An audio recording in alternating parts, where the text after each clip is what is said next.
Hello everybody and welcome to Wise Warrior's Path 2. So here we're going to be reviewing this knightly sword by Paul Chen.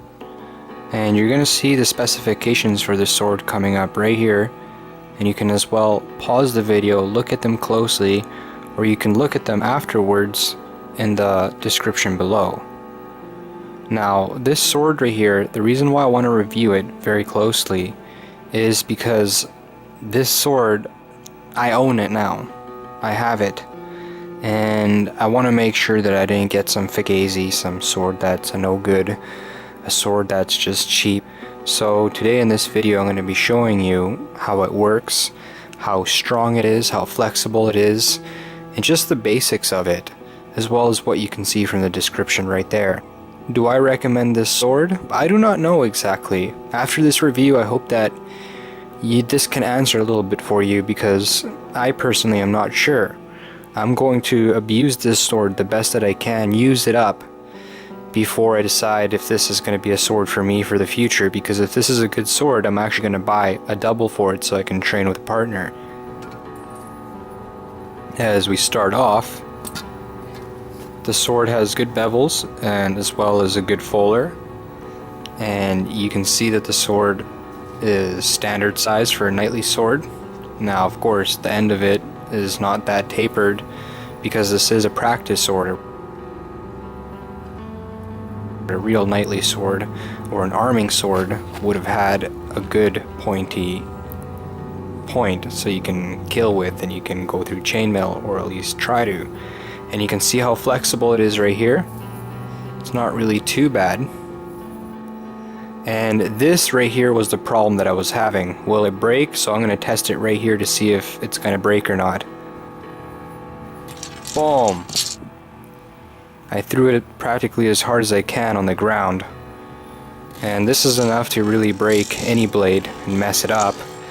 And no, it just simply bounced back up. So right here you can see that the flexibility. So let's begin some basic training. I'm going to start by warming up. Nothing too big, nothing too fancy with the buckler. The buckler can be used in different varieties of motions, where you can get different sort of defenses, or you can hold it up to the chest and you can use it when you feel an attack is coming close. You can see right there that I can use it to protect the hands. I can use it in diverse motions, which help me a lot, and as well distract my opponent. Because a big shield, you know where the big shield is. It's not the easiest thing to maneuver unless you grab a custom shield that's made to you and you moderate the weight and the size and as well the handling on it, and as well the handles. But you can see right here that I try different sort of defenses, different sort of blocks, as well as I attack with my sword. And that's what the sword and buckler is very good for. It's a very quick thing, it's a very light thing. And when you have an arming sword or a knightly sword, the one that I have right here, a lot of people think that these things are heavy, but it's really not heavy at all. It doesn't feel heavy at all. In reality, I've felt replica and crappy remakes that are heavier than this. But you can see right here that this is the basic sword and buckler. I'll do some kicks and stuff that I would like to try, and I'm not going to say that they didn't do kicks back then. I'm sure that medieval soldiers from the European realms did and practiced kicks, especially front kicks, little side kicks, nothing too fancy like they would have done in Japan and China and the Far East. But right here you can see that the handling is very basic and it's very light. Now I'll say that the blade is a little bit top heavy and it's not that flexible. May not be the best thing for, let's just say, historical fencing. But with good armor, good padding, a good tough opponent, you know, you're willing to take a little bit of abuse, very good gloves, and as well you coordinate your shots, you don't just aim wildly. I could say that you can do some good drilling with this, some good practice runs, even some light sparring, maybe even a little bit of heavy sparring depending on the opponent, on how far you're willing to go, as well as your protection. But I believe that this sword is just a little bit more stiffer than usual. But once again, this isn't just like a regular flimsy fencing sword. This is supposed to be historically accurate, so it's going to be a little bit stiff. But I would say that this is a little bit more also flexible than the typical knightly swords. But then again, there would have been different styles, different folders, different bevels, and this right here would have, I guess, just been a standard, even though I think that the folders and the bevels are a little bit exaggerated. But still, I think that this Paul Chen sword by Hanwei is a very good sword. And excuse me if I don't get the information right on all this stuff, as well as historically. And you can tell by my getup right here, my gear, everything from the chainmail down is not historically accurate. But I would say that everything from the chainmail up is good. The chainmail is good, the gambeson is good, and as well as what's going under the chainmail is good. The gloves are good, the buckler is good, the sword is good, the belt is good, and I would say that that's a good combo. But the bottom is just for comfort, and as well because I got other gear that I don't want to really get muddy right now, and this is just practicing a little bit of a review. But I just tried to make it as realistic as possible for you guys, so you guys can have a little sense of the adventure, and as well I like the adventure as well, because the chainmail that I got right there it's not that heavy for chainmail for what it can be, but it is rather heavy. I got like 40 pounds of metal on me and as well as the buckler and the sword. The sword's not that bad. The buckler is actually moderately heavy, but it's not that bad either. But all of it combined, it does weigh down, so you can see that I'm starting to get tired. And as well, the sword is not that top friendly, meaning that the top of it's a little bit heavy. It does wave down a little bit, meaning that they did include quite a bit of weight on it, but the bevels and the folder does a very good job in reducing the weight and making it very well balanced. And as well, when you look at the specifications, you can see exactly what you're dealing with because it's pretty accurate. And as well, what you can see if you have these swords, unless they're not some cheap remake that's pretending to be the sword, because I think that the picture that I showed you in the beginning with the broken handle there, I think that either comes from a cheap sword or a fluke. When they were making it, they didn't make it properly.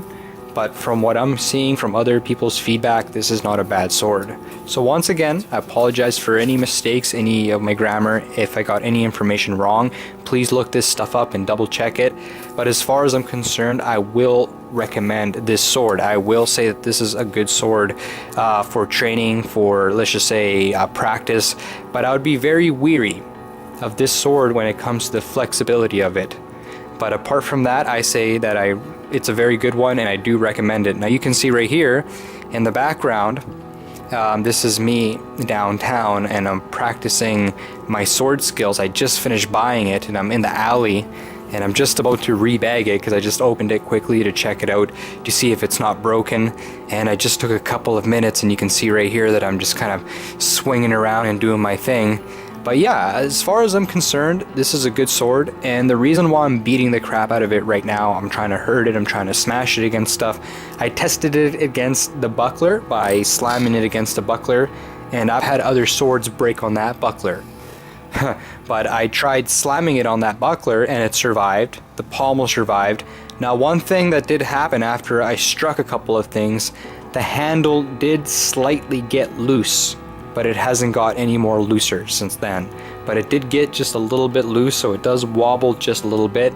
That's one thing that I'm not too impressed with, and I'm gonna see if I can find a way to kind of, let's just say, cushion it so I don't got that rattle maybe causing problems in the future, or just having the sound, or I'm just kind of afraid of that stuff. I'm a little paranoid of that stuff, so I'm gonna reinforce it. I'm gonna try to kind of make it not wobble or make like that wobbling feeling or sound. But as far as I'm concerned, that's not getting any worse.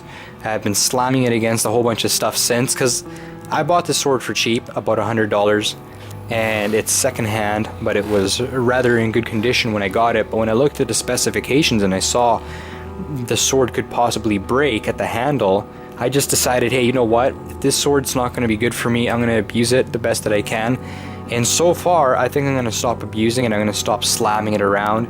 And the reason why is because I don't want to break it. I don't want to abuse it more than I need to.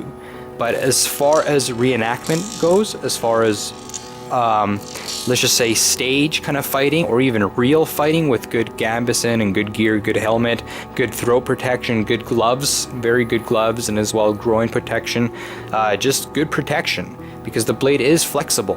But still, when you do get hit, there is no give on it, so that can break fingers, it can break wrists. But as far as I'm concerned, it's a very good sword. and I'm going to stop beating it up now and treat it more for spec and just leave it for stage reenactment and as well as training and review purposes. So there's my typical Roman salute, and I bid you farewell for that video. Now I'm going to leave you off with this little bit of work that I did downtown just when I bought the sword, and I repackaged it and took it home, but I just thought that I would sneak this footage in. Until next time, take care and goodbye.